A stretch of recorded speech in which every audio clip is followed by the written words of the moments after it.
Okay, good afternoon. So we'll now move on to the next chapter,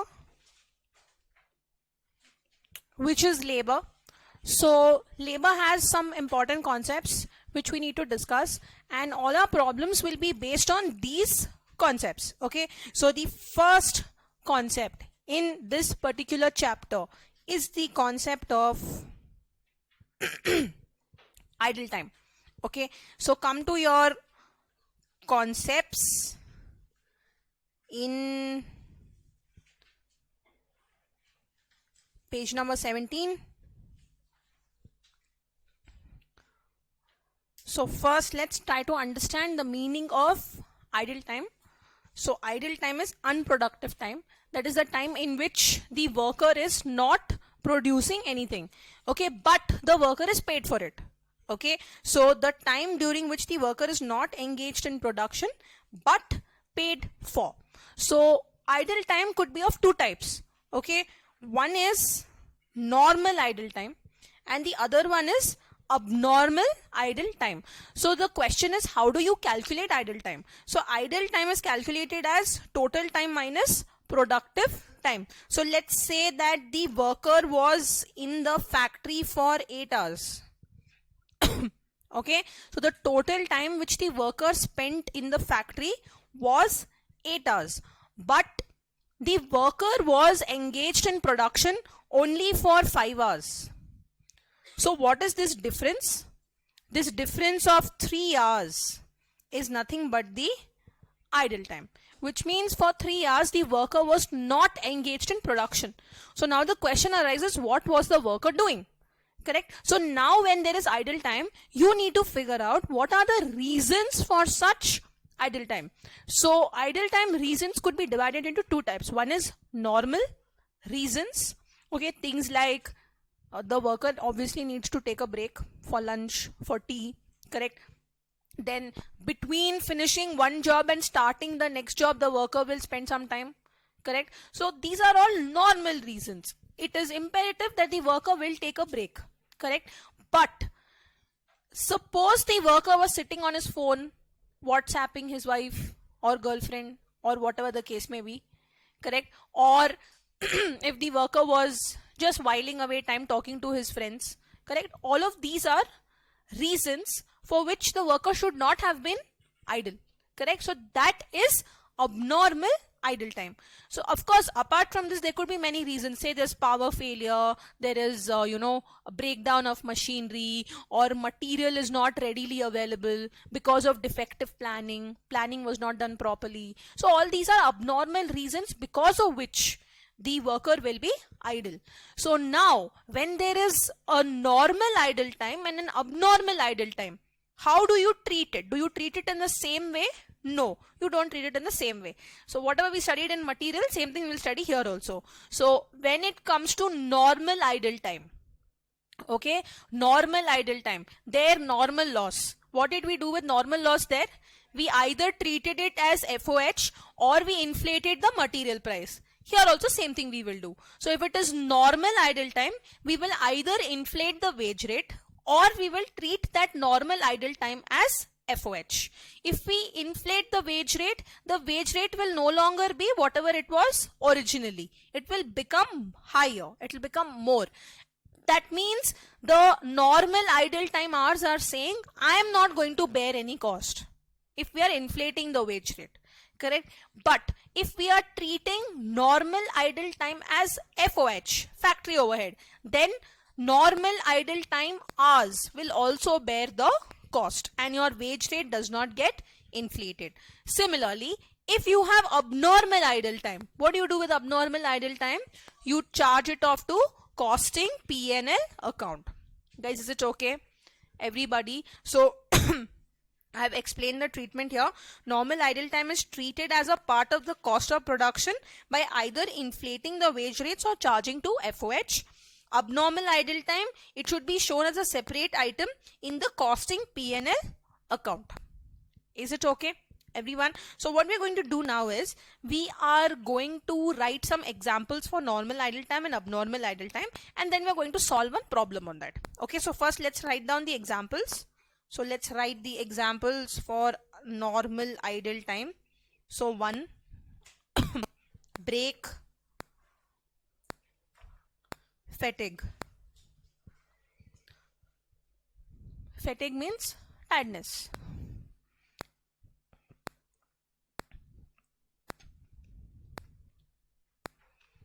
Abnormal idle time,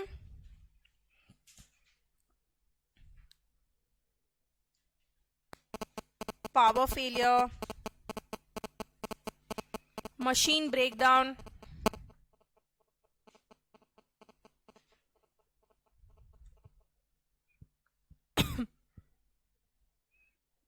defective planning, etc.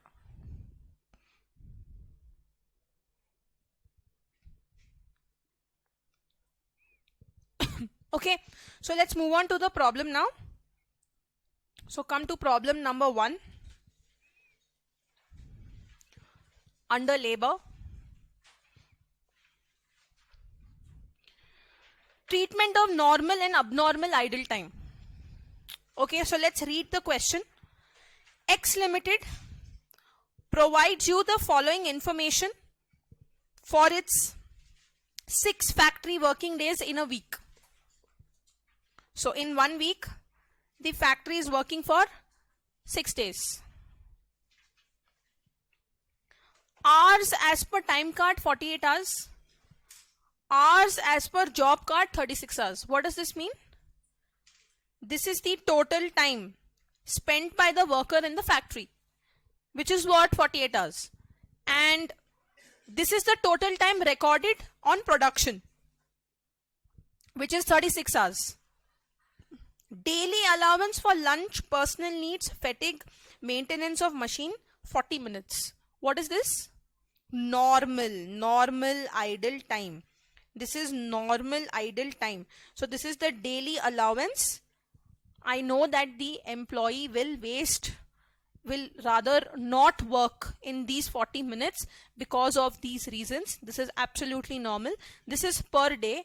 I am looking at a week because they have given me the total time spent by the employee in the factory for the entire week, and even the total time engaged on production for the entire week. So 40 minutes is per day. So for 6 days, because 1 week is considered to have 6 working days. So for 6 days, how many hours would the employee be allowed to take this break? That would be my normal idle time. So we will calculate that. Wage rate per hour is 20 rupees per hour. Okay. The remaining time not booked was on account of breakdown of machinery, power failure and strike. Which means, what is this? This is my abnormal loss. How would you deal with these wages in the books of X Limited? Also pass journal entries. So now we will also get normal idle time. We will also get abnormal idle time. So what are we going to do? We'll show all. Okay, we will show the treatment of, so normal and abnormal will be there in both cases. So first we will treat normal idle time as FOH. Then we will treat normal idle time by inflating the wage rate. Is it okay? We will do both and we will give journal entries also for it. Shall we? Okay. So first, question number 1. Now first we'll make a chart. Okay, how many hours was the employee totally available in the factory?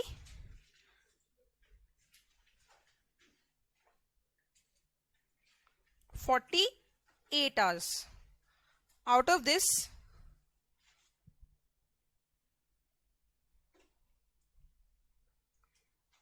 productive time was 36 hours. 36 hours. So normal idle time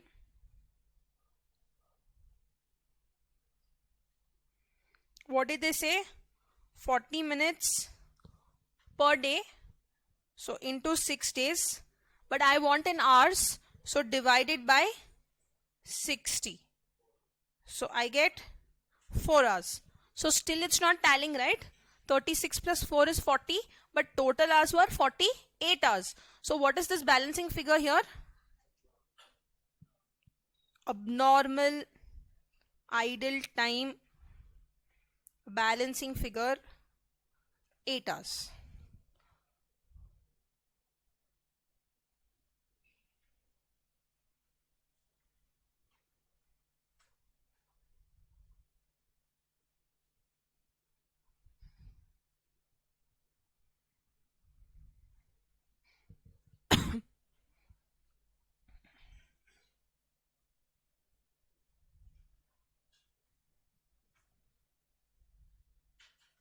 Okay. Now, treatment of normal idle time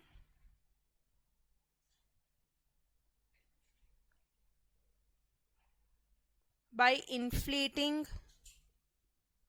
wage rates. By inflating wage rates.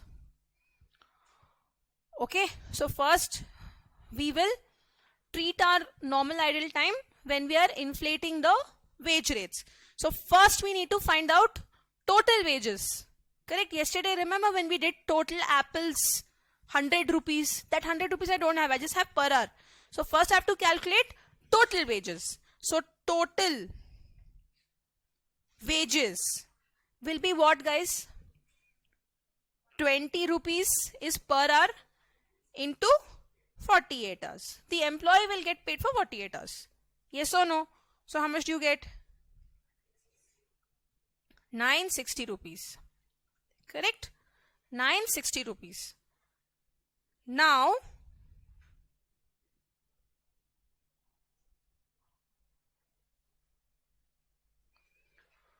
so this is productive time.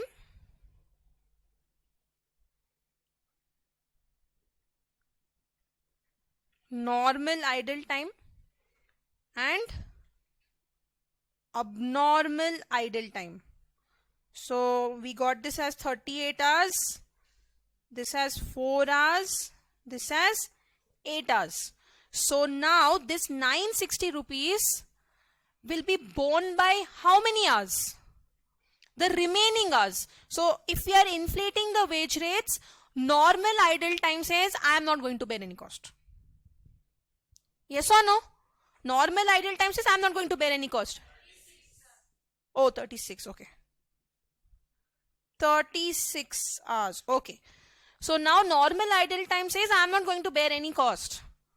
So now this 960 rupees will be shared by how many hours? The remaining hours, which is 36 plus 8 or 48 minus 4. Correct? So inflated wage rate will be 960 divided by 48 minus 4. How much do you get? 21.81 per hour. So it's no longer 20 rupees, it becomes 21.81 rupees per hour. Guys, okay? So now, how much of it goes to productive time? 36 hours into 21.81. How much do you get?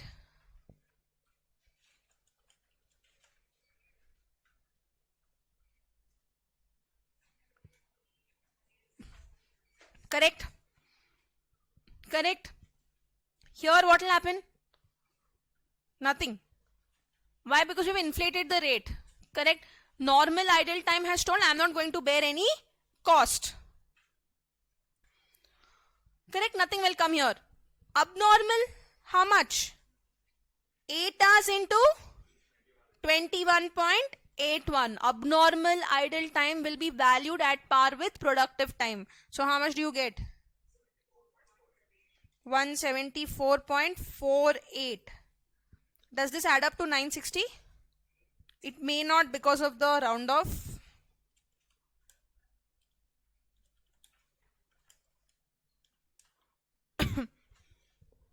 $959.64. It's because of the round off.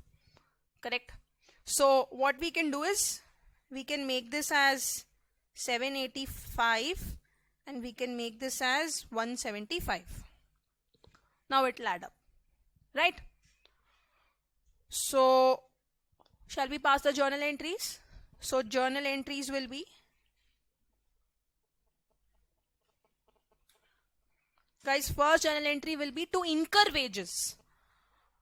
So how will you pass the entry? Under non-integrated system, we will pass the entry as wage control account debit to general ledger control account, being wages incurred.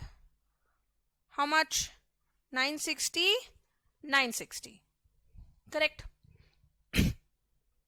If we are using integrated system, then instead of general ledger control account, bank or cash will come. Next, allocation of wages. Correct? Allocation of wages. So what is happening to this 960? Where all is it going? 785 rupees is going towards productive time, which means to production, which means which account? WIP control account. Production is WIP control account. So when we go to our non-integrated system, that time you'll understand it better. Okay. So WIP control account debit 785. What is this 175? 175 is abnormal. So where will this go? Costing P&L account. So costing P&L account debit 175 to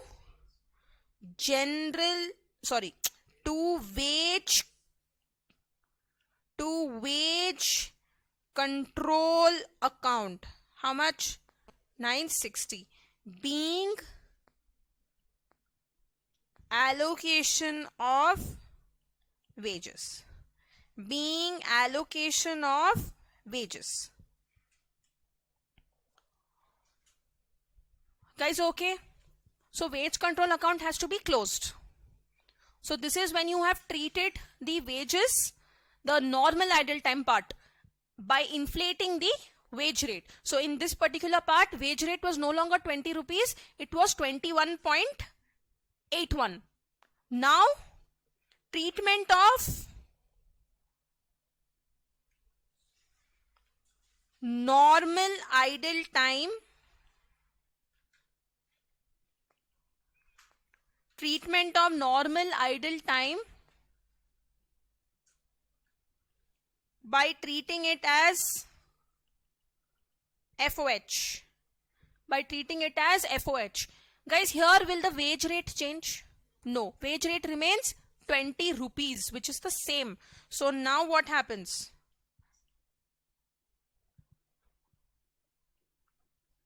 So I have my productive time.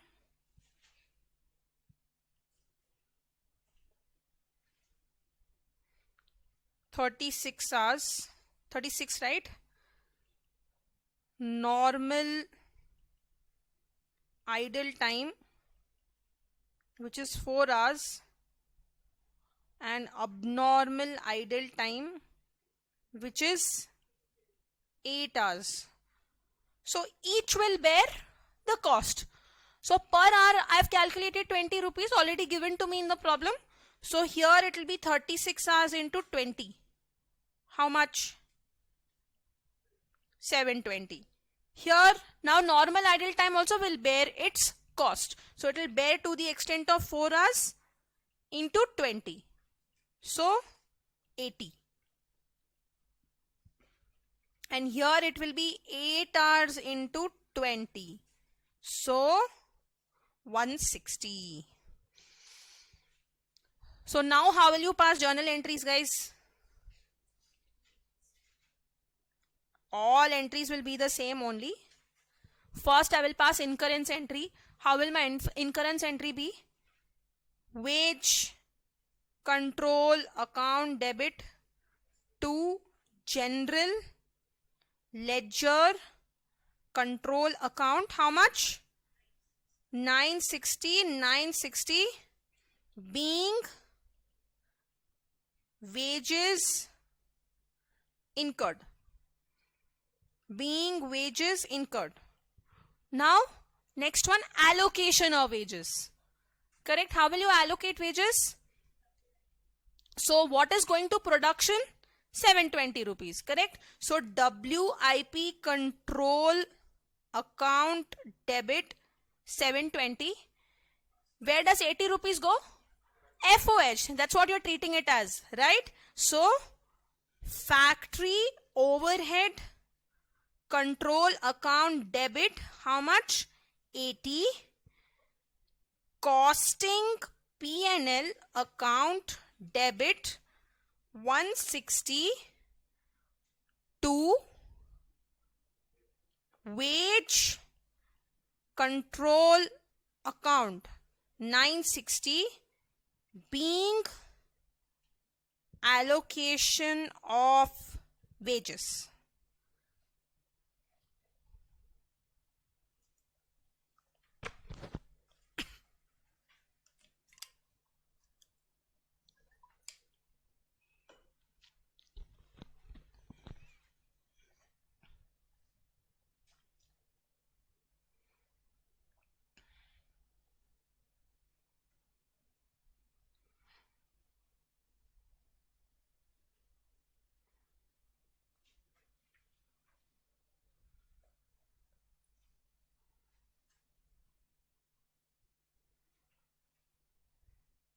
Guys, okay? Are we done? So now, this was the first concept under labor. Treatment of normal idle time and abnormal idle time. So now you know how to calculate the value also, and you also know how to pass a journal entries. Okay, now the next concept, overtime. Okay, so the next concept is overtime. So let's write down. First of all, why does overtime arise?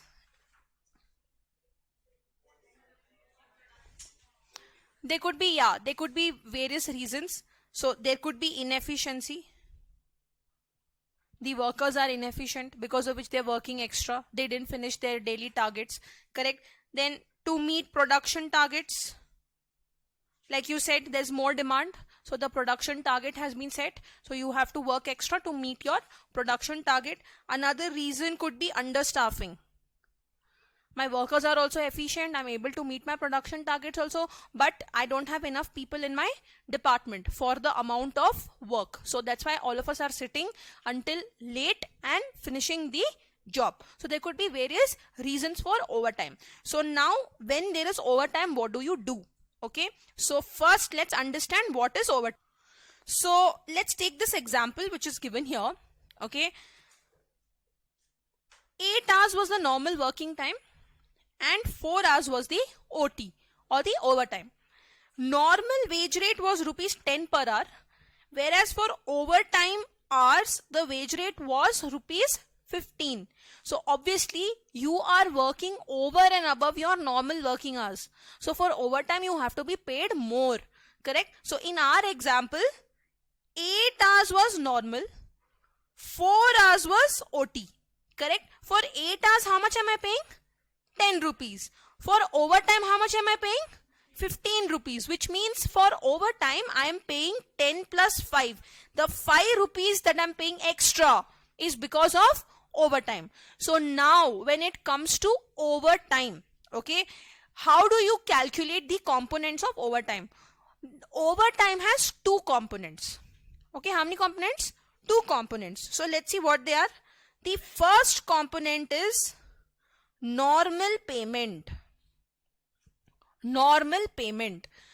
So guys, normal payment is nothing but all hours that you have worked into normal wage rate. So how many normal hours have you worked here? All hours. 12 hours, 8 hours plus 4 hours. So 12 hours. Correct? And what was your normal wage rate? 10 rupees. So you get 120. This is your normal payment. Now the second component of overtime is OT premium. OT premium. What is OT premium? The extra hours that you have worked. How many extra hours? 4 into extra payment. How much is the extra payment? 5. So 20. So now when overtime is given, it is very important to determine this overtime premium, because depending on various instances, this overtime is treated in different ways. Okay, so if a particular instance is taking place, then overtime premium will be treated in one way. In another scenario, it will be treated in another way. So we need to determine what this overtime premium exactly is. So basically, what have I done? 8 hours into 10, correct?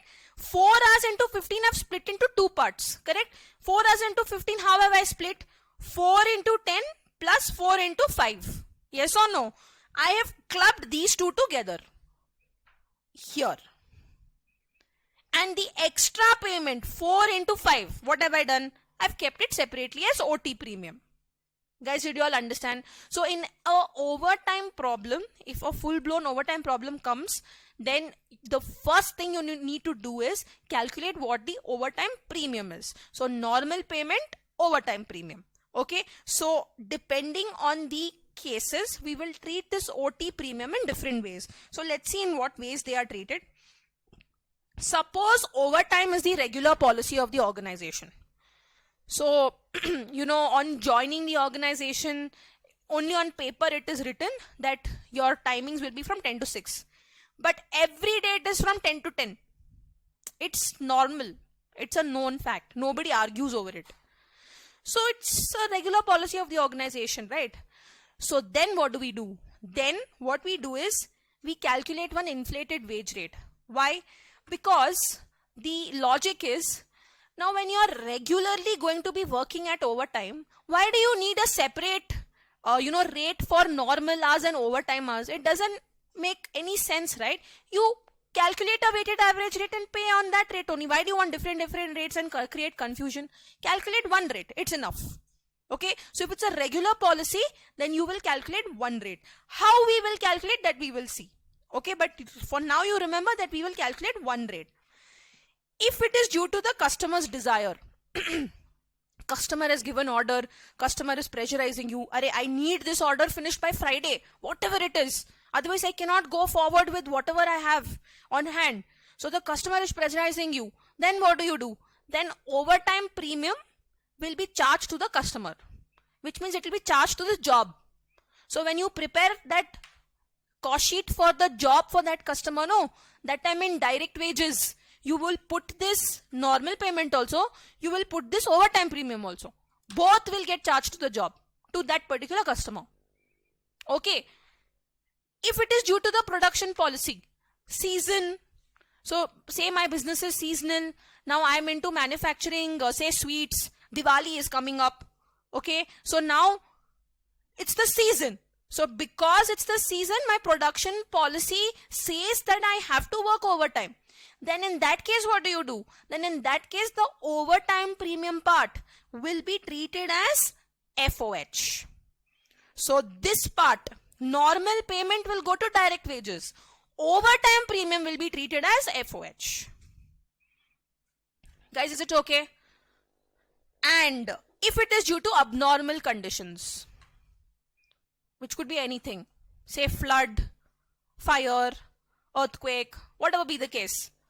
Okay, coronavirus. Okay, so if anything happens, abnormal condition, then if overtime is happening, then what will you do with it? Then that overtime premium part, which is the extra hours into extra payment, will go to costing P&L account. So normal payment will go to direct wages. Overtime premium will go to costing P&L account. Guys, is it clear? So let's go to the problem quickly.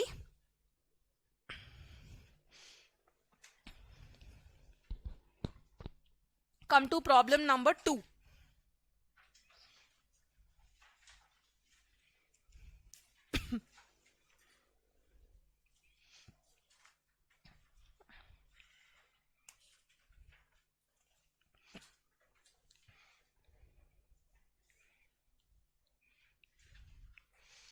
Shall we? Okay. Treatment of overtime.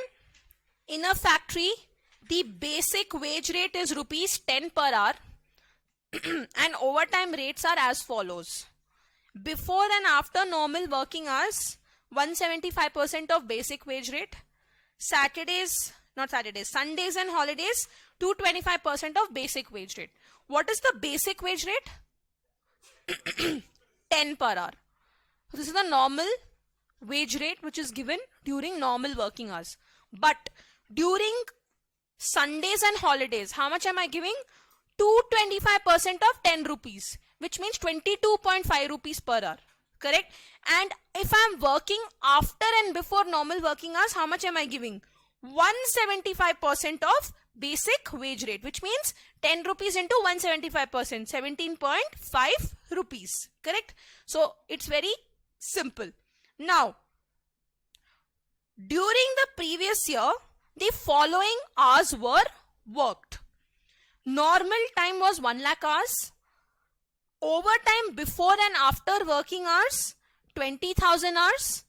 Overtime on Sundays and holidays, 5,000 hours. Total was 1,25,000 hours. So this was the data for the number of hours which were worked in the previous year. We'll see why they have given this. Okay.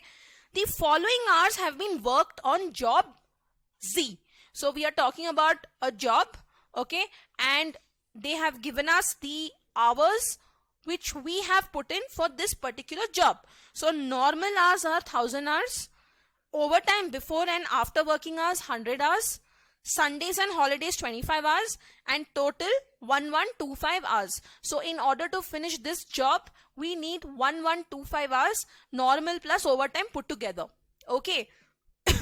Calculate labor cost chargeable to job Z and overhead in each of the following instances.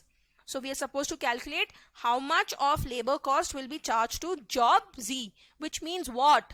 When you are preparing the cost sheet for job Z, you will have direct material, direct labor, direct expenses, gives you prime cost. That direct labor, what amount are you going to put? That's what they're asking in this. Okay, so they've given you the instances. A, when overtime is worked regularly throughout the year as a policy due to labor shortage. So this comes under which scenario? The first one. So I'm regularly working as overtime. It's not something new for me or it's not something seasonal for me. This is how it is. So what am I going to do? I have three rates here, yaar. I have 10 rupees for normal, 17.5 rupees for before, after, Sundays and holidays I have 22.5. So when I'm working as a normal thing during overtime, then why should I have three rates? Let's merge everything and have one rate. So this data which they have given, which data? This data, previous year's data. This data they have given to you so that you can calculate this inflated rate. So shall we calculate this? How to calculate the inflated rate? Shall we do it? So let's do it. So come to your classwork.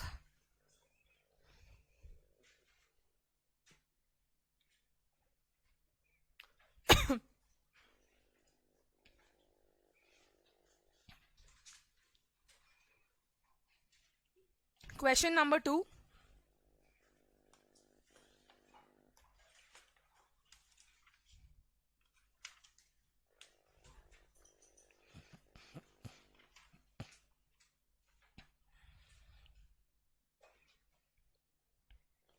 When overtime is worked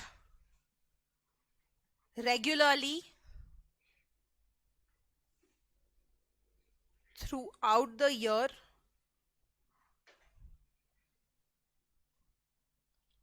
as a policy due to the labor shortage. So I need to calculate my inflated rate. So how will I calculate my inflated rate? I will use the previous year's data because this year's data I don't have. I just have one job Z on which I have worked 1125 hours, for which I have to calculate labor cost. So I will use the previous year's data to determine this rate. Okay, so normal working hours. Guys, normal working hours as per the previous year were how many? 1 lakh into rupees 10 lakhs.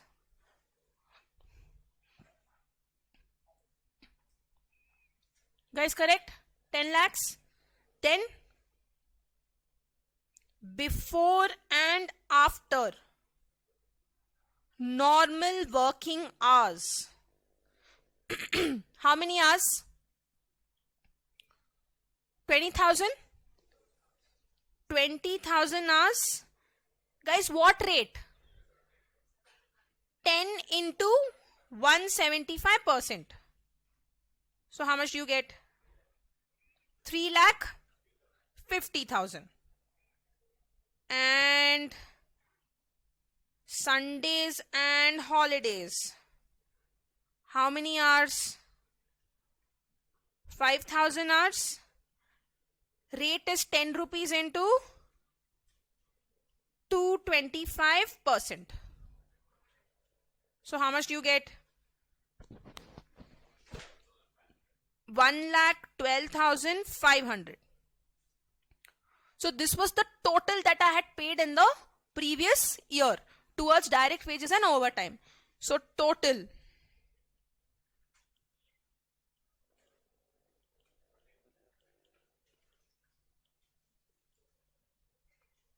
$14,63,62,500. Correct? This was what I paid in the previous year. So now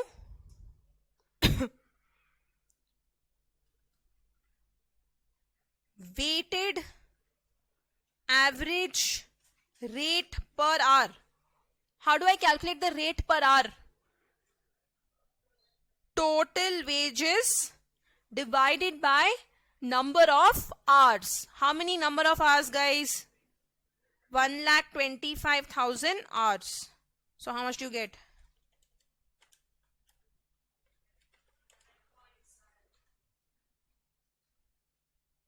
11.7 per hour. So now instead of using 10 and 17.5 and 22.5, you directly use 11.7.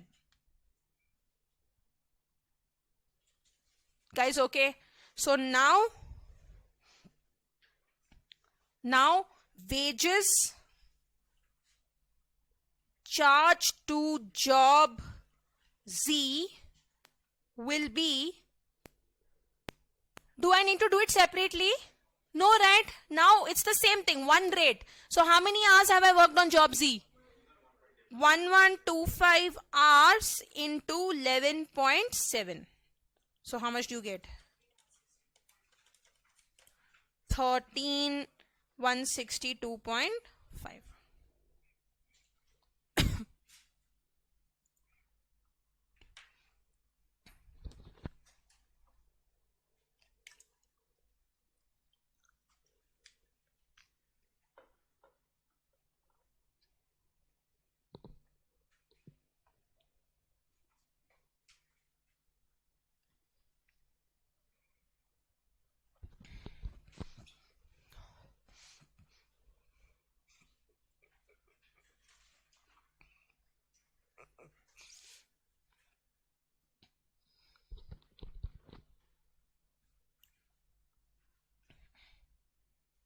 Right? So this was part A. Now let's read part B. What have they said? Where overtime is worked irregularly to meet the requirements of production. Which one is this? Production policy. So where will you treat your overtime premium? Factory overhead. So you will treat your overtime premium as factory overhead. But the question is, we haven't calculated overtime premium only. So we have to first calculate overtime premium, because what we did in the first case was to get an inflated rate, but that is only when overtime is a regular policy of the organization. So now in this particular case, we need to first find out what is my overtime premium. Okay, so let's find that out. So part B, when overtime is worked irregularly to meet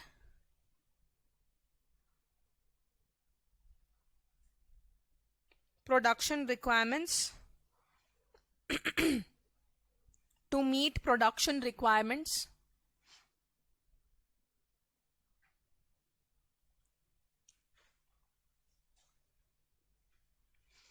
so first, wages charged to job Z, what? All hours into normal rate.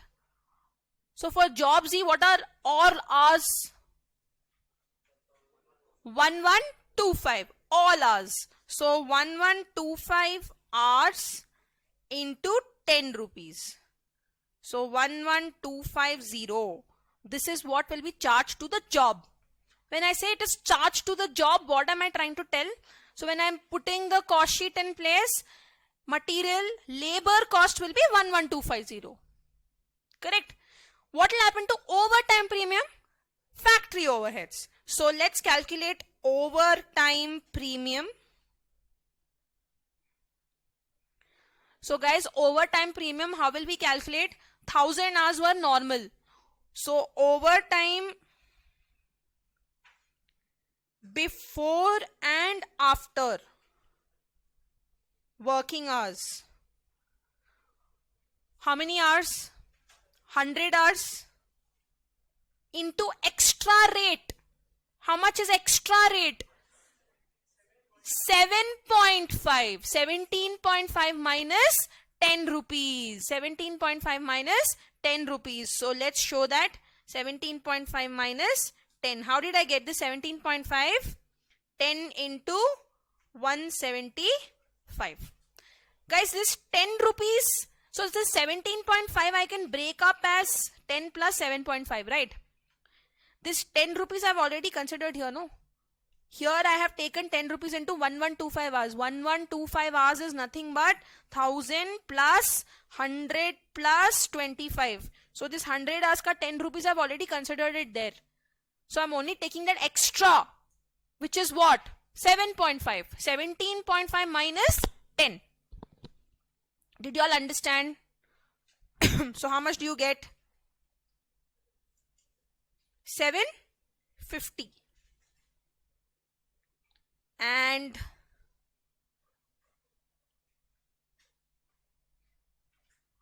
Sundays and holidays,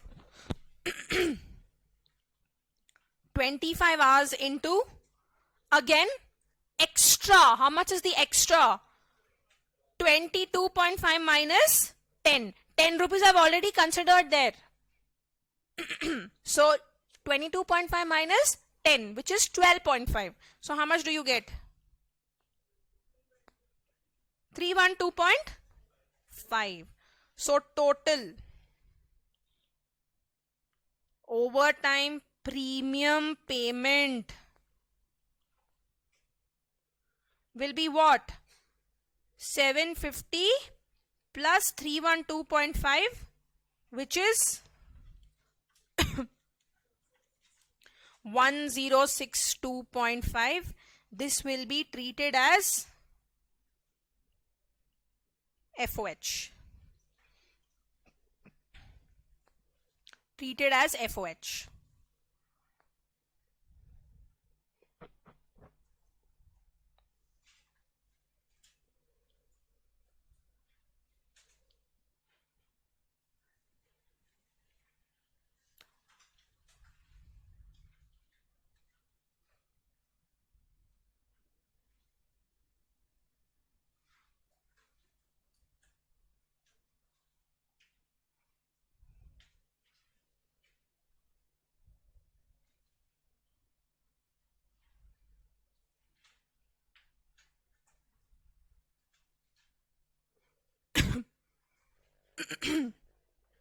So the total overtime payment will be 11250 plus 1062.5, of which 11250 will go and get charged to the job, correct? Which means it will come under direct wages of the job, and 1062.5 will go to the factory overhead.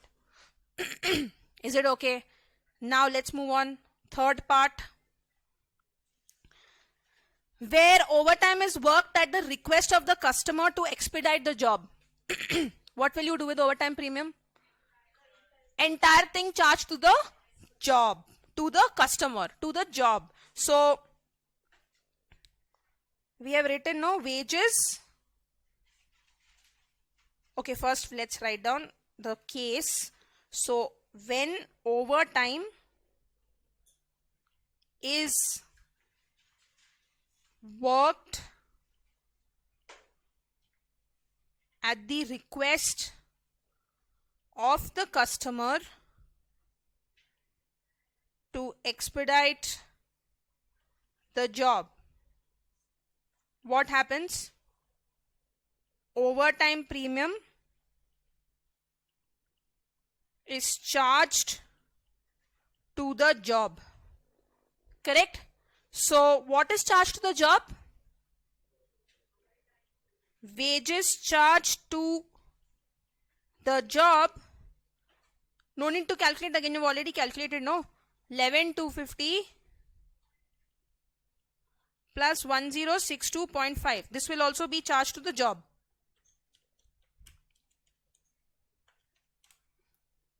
So how much? 12312.5. The whole thing is charged to the job. Guys, correct? No?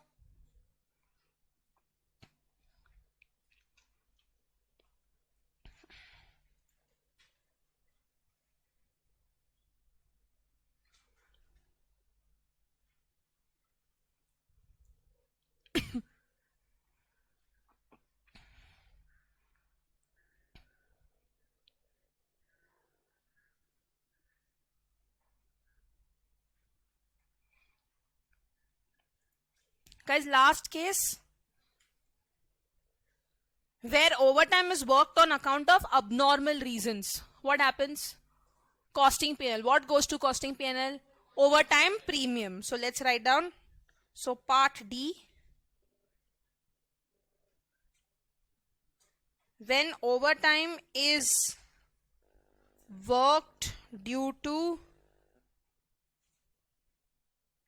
abnormal reasons, overtime premium of rupees 1062.5 charged to costing P&L account,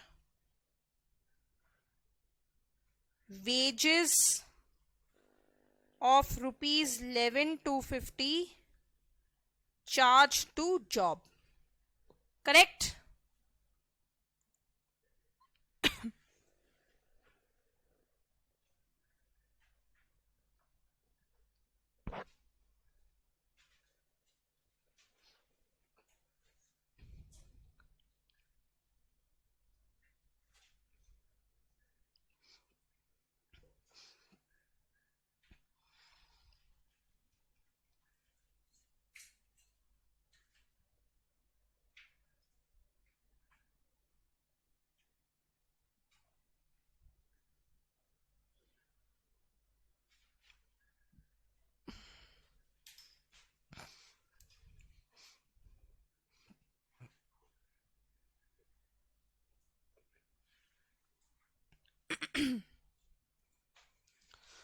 Guys, okay?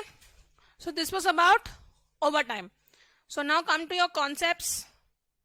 We will move on to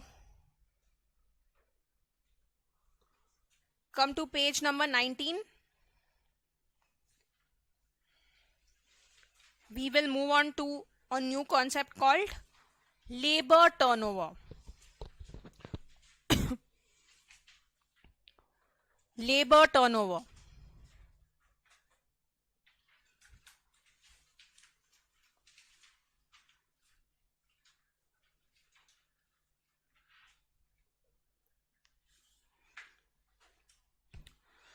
So what do you mean by labor turnover? First of all, labor turnover is the rate of change in the composition of the labor force. The rate of change in the composition of the labor force. So it's not necessary that in 1 month if 10 employees are working, then the same 10 will remain in the next month also. There could be deletions, there could be additions. So this is called as labor turnover, the rate of change in the composition of the labor force. So now how do you calculate labor turnover? Okay, so labor turnover has various components. Okay, what are those components? First component is separations. Second component is replacements. Third component is new recruitments. New recruitments. Okay, so since labor turnover has these three components, when we are calculating labor turnover, we will have to calculate labor turnover component wise, and then we can show the total labor turnover also. Okay, so how do you calculate component wise? What do you mean by separations? Separations are those people who are leaving the organization. They are discharged, they have left, they have gone. So when we calculate our separation percentage, so this is S%. When we calculate the separation percentage, how do we get the separation percentage? Total number of employees separated during the period divided by average number of employees. Divided by average number of employees into 100. So labor turnover is calculated on average, just like the way you calculated material turnover. What did you do there? Material consumed by average. So here also you are going to take average. But we are taking number of separations because this is the separation component that we are calculating. So now my question to you is, how will you calculate average? Don't say opening stock plus closing stock by 2.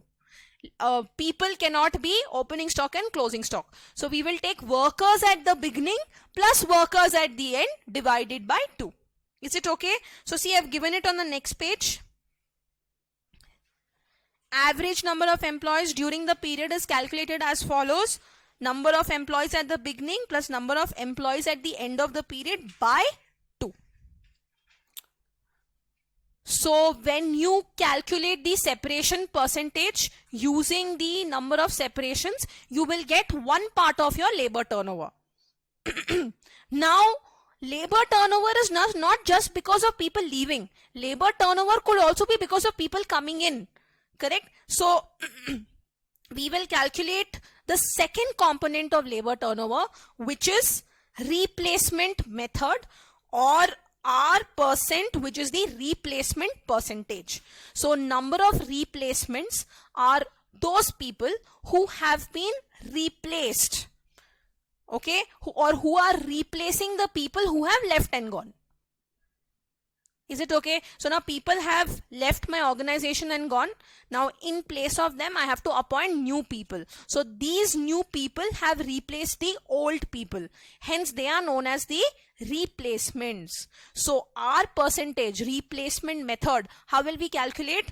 Number of employees replaced during the period divided by average number of employees into 100. So two components we have calculated. What? Number of separations, and though people who left and went, in place of them whoever we have appointed are my replacements. So separation percentage, replacement percentage. Now only if separations and replacements are given, the organization has not made any new recruitments, then how will you join this together and get one single percentage for labor turnover? So that is called my flux method. So I will take number of employees separated plus number of employees replaced divided by average number of employees into 100. Or the percentage that you get here and the percentage that you get here, if you add it up, you will get this same percentage. Is it okay? But suppose the organization has also given us some new recruitments that have been made, new posts, new positions which were created. So now new people have joined the organization. So now how will the labor turnover change? So in that case, my flux percentage or F% will be made up of 3 criteria. What? Number of separations, number of replacements, and number of new recruitments divided by average number of workers into 100. So one thing that we need to note here, guys, number of replacements and number of new recruitments together are known as accessions. So instead of writing replacements plus new recruitments, I can directly write number of separations plus number of accessions. So the minute I write accessions, I know it is replacements plus new recruitments. So again, divided by average number of workers into 100. So if new recruitments are not there, then you will simply take separations and replacements. If new recruitments are there, then you will take separations plus replacements plus new recruitments. Replacements and new recruitments together are known as accessions. Is it okay, everyone? So can I say workers at the beginning minus separations because these people are going, plus replacements because these people are coming in, plus new recruitments because these people are also coming in, gives me workers at the end? Yes. So this is very, very important, guys. Many times in the problem, there will be missing figures. Okay. So this is what will save us. So workers at the beginning minus separations because people have left and gone. In lieu of them, people were replaced. So I'm adding my replacements. Then new people also joined. So that means people are coming in. So I've added new recruitments. I get my workers at the end. Is it okay, everyone? So let's move to the problem. Guys, okay. Now, one more small concept in association with labor turnover. Okay. Sometimes in the problem, they may ask you to calculate the total costs which are associated with labor turnover. See, labor turnover is a good thing or a bad thing? It's a bad thing. Why? Because it means, see, if new people are joining, it's okay. But if people are leaving your organization and going, it is not good. That means there is something wrong. Correct? So, in order to keep the labor turnover minimal, the organization has to spend some money. So labor turnover could be because of various reasons. People are not happy with their job, they're not happy with their salary, they're not happy with the working conditions, correct? The organization is not really doing anything towards the welfare of the employees. So the organization has to spend some money when it comes to the happiness of the employees. And if labor turnover has already happened, that means people have already left and gone, then also the organization has to spend a lot of money. Why? Because now again the organization has to find the right people, do the entire selection procedure, recruit them, train them. So there is so much money which gets wasted in all of these things. Correct? In training the employees. Imagine they are not trained, they are making the product may end up being a defective, then you have to sit and rectify it, or there may be excessive wastage. So there are a lot of costs which are associated with labor turnover. Okay, so you could also, apart from calculating labor turnover like this, another kind of question that may come from labor turnover would include things like calculate the costs associated with labor turnover. So now let's see what are the costs associated with labor turnover. So, costs associated with labor turnover: replacement cost, settlement cost, recruitment cost, training cost, cost of breakage, cost of defectives, loss of contribution. So see, in the problem, all these costs if they give you, No problem. What do you have to do? Add up everything and tell this is the cost associated with labor turnover. So this will be given, this will be given, this will be given, this will be given. Okay, this you'll have to calculate. They will tell you that the cost associated with breakage is so much and there were so many breakages. So what will you do? You will multiply and you will tell the cost. Same thing you will do with defectives. So this is also okay. The only thing which will trouble you is this loss of contribution. So can you guys tell me what is contribution? Remember in marginal costing we had studied selling price minus variable cost gives me contribution. Okay, so what do you mean by this term loss of contribution? Now because of labor turnover, a lot of my labor hours are going to become unproductive. Why? Because I have to train people, I have to select people, I have to recruit people. Imagine if labor turnover was not there, in that same time I would have manufactured my product. But now I'm wasting time doing all these things. Yes or no? So if labor turnover was not there, in those unproductive hours, I would have manufactured, and if I would have manufactured, I would have generated contribution for the organization, which now because of labor turnover, I'm losing out on. So I have to calculate how much loss in contribution is there. So this is my opportunity cost. So if this would have not been there, then I would have earned this much contribution, which would have added to my profit. But now I'm losing out on that profit because of labor turnover. So for the purpose of decision making, this will also get added. So the question is, how do you calculate loss of contribution? So obviously loss of contribution will be calculated by first calculating contribution.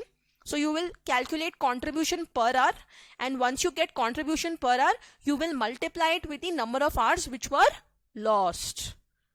So had those lost hours not been lost, what would have happened? You would have generated this much contribution, and generating contribution is like generating profit. But now because of labor turnover, you cannot generate that profit. So you have lost out on that profit. So contribution per hour into number of hours lost. Okay, so now the next concept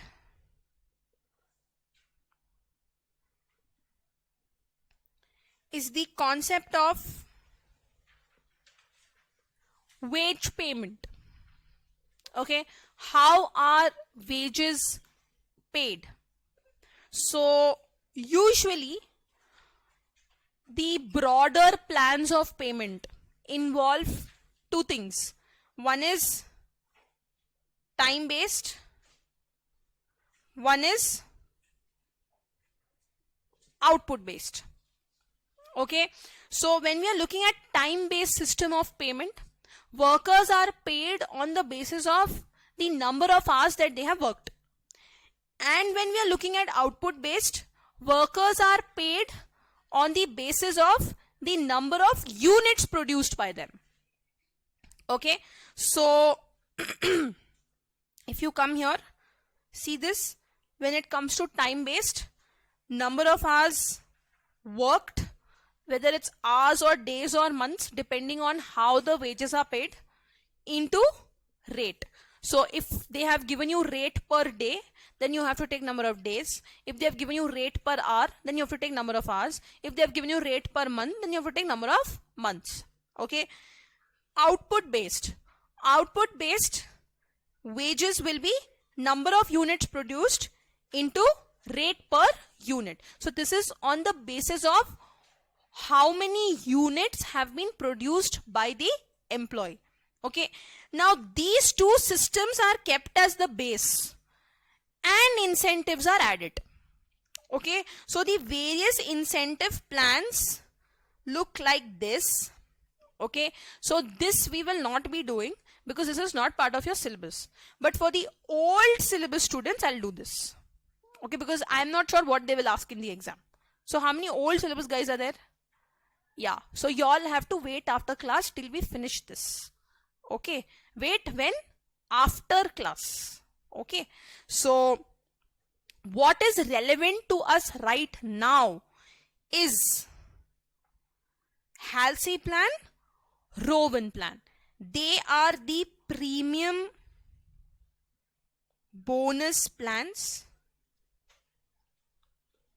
Okay, Halsey plan, Rowan plan. So how do you calculate wages under Halsey plan and Rowan plan?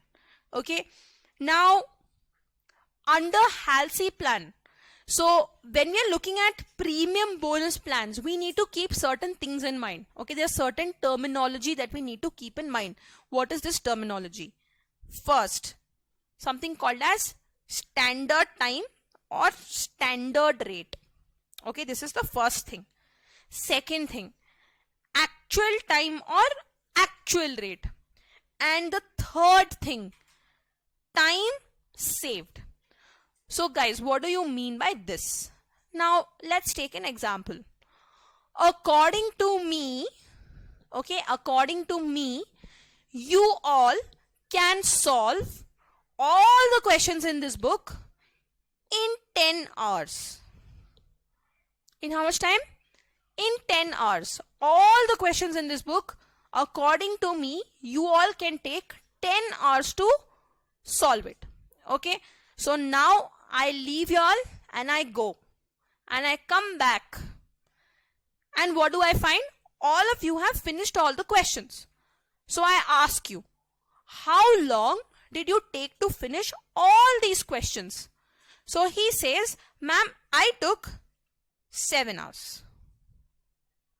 Okay, so he says I took 7 hours. She says, ma'am, I took 9 hours.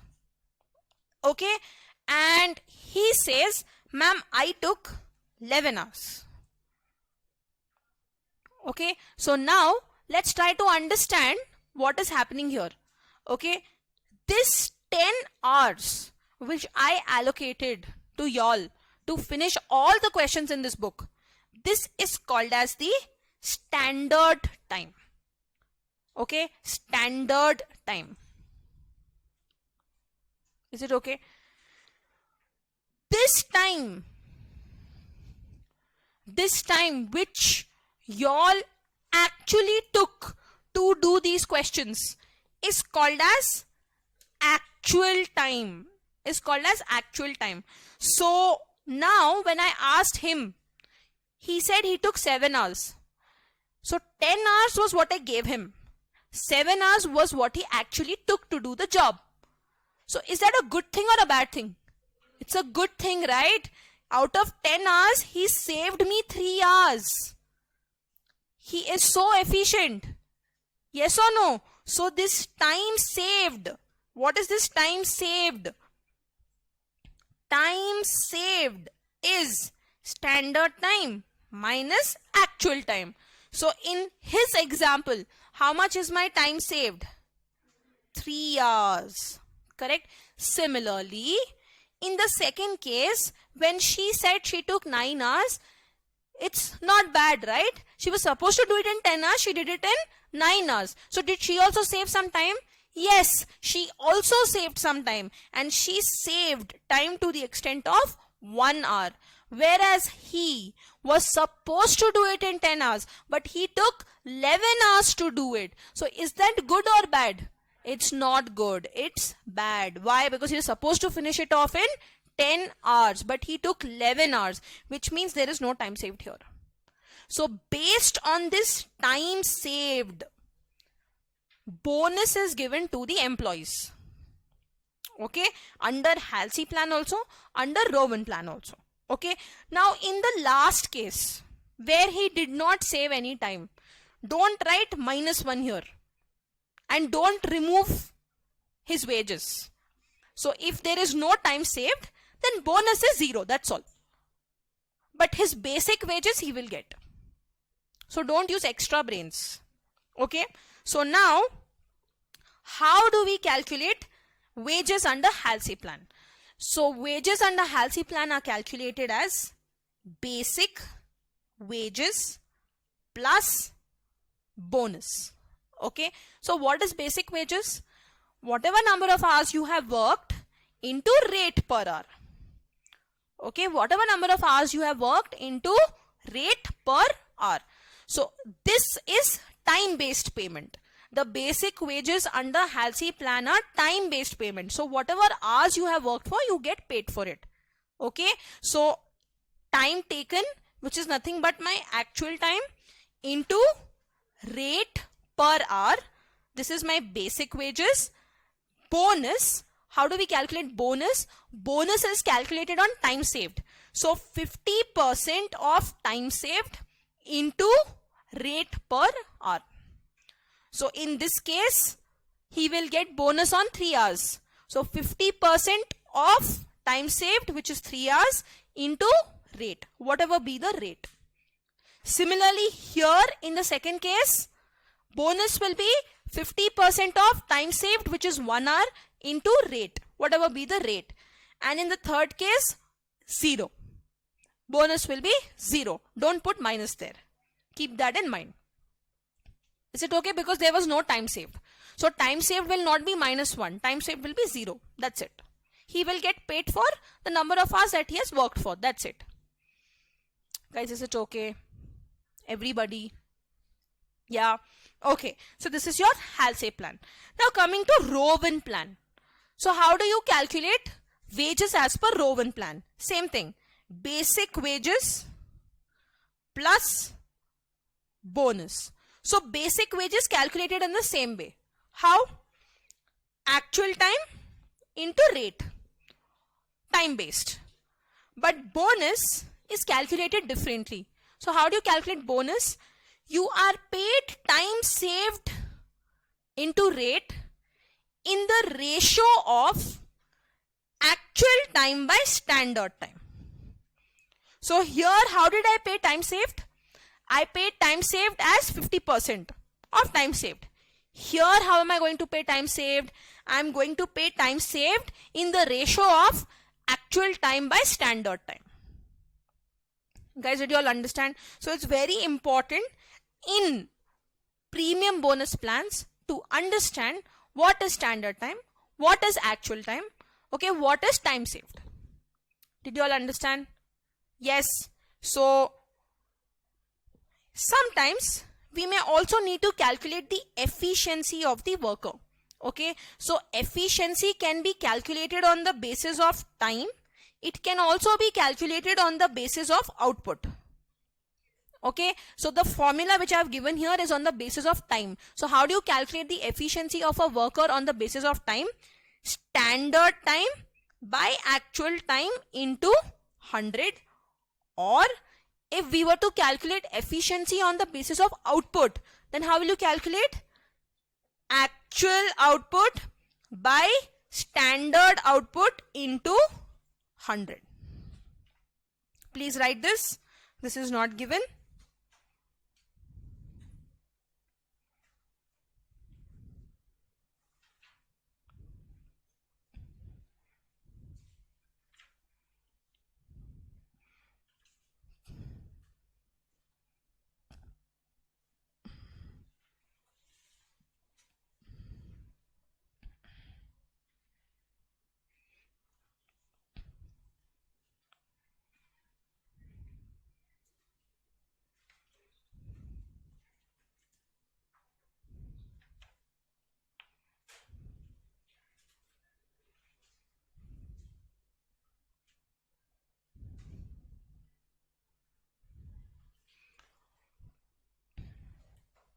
Guys, okay.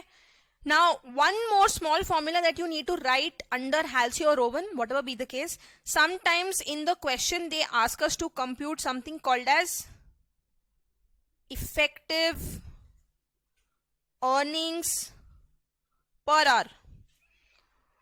Effective earnings per hour. So they would have said that the employee is under, say, Halsey plan. You are supposed to calculate the effective earnings per hour. So how will you calculate effective earnings per hour? Effective earnings per hour formula is total earnings under Halsey or Rowan plan by actual time. By actual time. So you will get the effective earnings per hour. So sometimes they give this in the problem and then there are a lot of missing figures, and then you're supposed to find out something else altogether. They may not give you rate per hour, but they may give you effective earnings per hour. So you have to remember that this formula is there, which will help you in working backwards so that you can get your rate per hour. We are going to solve a problem like that. Guys, okay? Shall we proceed? Chapter alla concept. Okay. Fine. Let's start the next concept in this particular chapter, which is the elements of wages. Okay. So what do you mean by elements of wages? Means to say that what all is included in wages. So what are the various components of wages? So wages includes everything. It includes your basic pay, it includes your DA, it includes all your allowances. So you may get so many allowances. You may get medical allowance, you may get your city compensatory allowance, you may get conveyance allowance. So all these uniform allowance. So there are so many allowances which you may get. All of those are part of wages. Then any kind of bonus that you may get, commission that you may get, any leave salary that you are getting, everything is part of wages. Okay, so now when we are looking at wages, okay, there are two perspectives of looking at wages. Okay, how many perspectives? Two perspectives. What are those two perspectives? So one perspective, so when we look at wages, we have two perspectives. One perspective is the employer's perspective, and one perspective is the employee's perspective. Okay, when we are talking about the employer's perspective, wages becomes direct cost. Okay, wages becomes direct cost if we are talking about direct laborers, or it becomes labor cost. Basically it becomes cost, because employing people and paying them in the organization is cost to the organization, and the employer has to bear that cost. Okay, so it becomes cost, labor cost. And when we are looking at it from the employee's perspective, the employee is getting that money in hand, right? So that becomes net wages. So when we are looking at it from the employee's perspective, we see what the employee is getting in hand. When we are looking at it from the employer's perspective, we are seeing how much cost has been incurred towards labor. Okay, so the answers calculated for both will not be the same. Why? We'll see. So, up to a certain point, both will be calculated in the same way. Up to a certain point. Once we reach that point, we will deviate. Okay, that point is calculation of gross wages. Okay, so both employer's perspective and employee's perspective will use gross wages for computation of cost, labor cost, and net wages. Okay, so first we need to see what is gross wages. So gross wages are basic pay, dearness allowance, bonus, leave salary, commission, or any other amount that the employee is getting. This becomes my gross wages. Is it okay? Now there is something called as PF, ESI, or any other fund towards which the employer also contributes and the employee also contributes. Correct? So now if there is any contribution to PF, ESI, etc., how does this change the dynamics of my gross wages? Okay, so now what happens when the salary is given? Okay, typically now I am the employer, he's the employee, I have given the salary to him. So before I give the salary, what will I say? Oh, I cannot give you this whole amount. I will deduct some portion from this because you have to pay towards your PF and ESI. So out of 100 rupees, I will remove 10 rupees. Let's say his contribution was 10 rupees. 10 rupees will go to PF ESI. How much is he getting in hand? 90 rupees. So from the employee's perspective, when we are looking at it, it is called as net wages. So how did you get to net wages? Gross wages minus employee's contribution to PF, ESI or any other fund. So what he is getting in hand is only 90 rupees, not 100 rupees. Why? Because 10 rupees is contributing towards PF or ESI, and that he will only get later. I am concerned with right now. Is it okay? Now, when I am giving him 90 rupees, I have removed 10 rupees from that 100 rupees. I have kept it aside. Now, I also have to give 10 rupees now. So, along with giving him money, I am additionally bearing another 10 rupees for his PF and ESI.